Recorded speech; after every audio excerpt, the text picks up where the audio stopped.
that claims that the Earth is in fact a globe and flat earthers are stupid. They have a handful of quote unquote evidence for this, and pretty much all of it, maybe 95% of it, is pointing at the sky. Why are all the other planets balls, and why are all the other planets round, and how do sunsets work? The fact the sun sets proves the Earth can't be flat. The fact I can see the sun and then I can't see the sun proves that the Earth can't be flat. I can't see Mount Everest from across the Earth. The Earth can't be flat. Why can't I see Polaris from Australia? Earth can't be flat. What about eclipses? What about what direction the sun comes from? What about the solstice? What about the equinox? What about the southern star trails? What about when we see the stars looking in the south from 3 different directions? Oh no, 3 different positions. All they have is made up stories of the sky. Now, Globers, please pull out your pencils. You are going to want to take notes, but basically, in case you didn't know this, the globe model was quite literally engineered looking at the sky.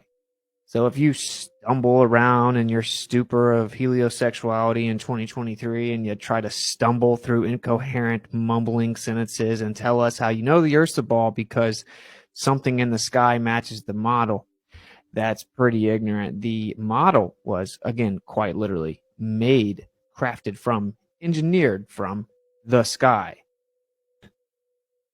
Let's get it. So, one of the most famous things that is commonly said as to how the Earth cannot be flat is that when you look in the south, the stars move clockwise, and in the north they move counterclockwise. And they claim this is because you're antipodal upside down on a ball. And that's the only way that it could happen. So we have the star trails here. And they say that this is impossible and debunks flat Earth. Let's see if that's true.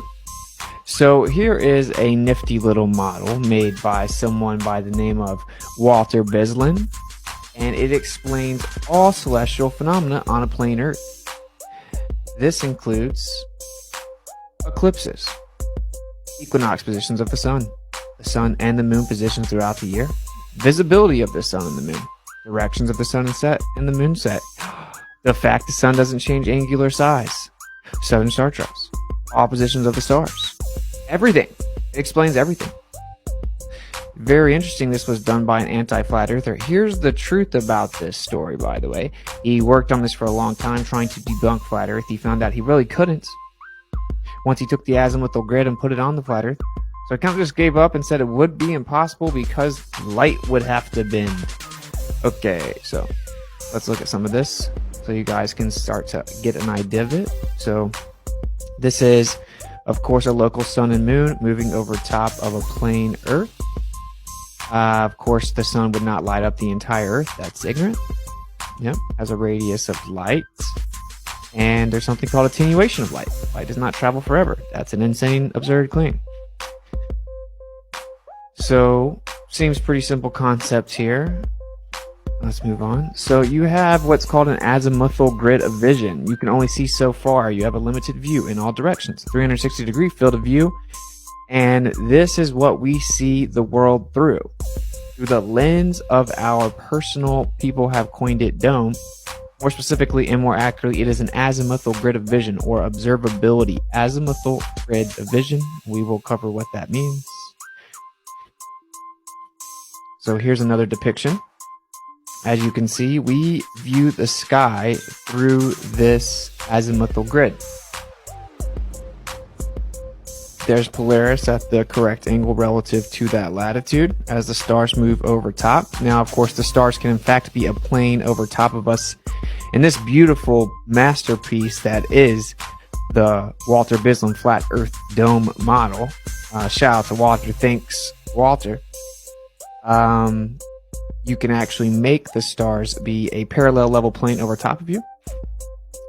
So here's an idea of what's going on with the positions of the sun relative to latitude. As you can see, the sun changes position throughout the year, and of course changes position relative to your latitude. This right here if you were to view the sun at a certain time of the year, you would see that in certain areas on the earth, you see the sun for 24 hours. Makes perfect sense on a flat earth. Now, you always see it close to the horizon, which it seems like it should actually go all the way up in the sky and stay there on a globe, but no, just coincidentally, the globe always favors what would have to happen on a flat earth, just like the ISS doesn't go over either of the poles, but whatever.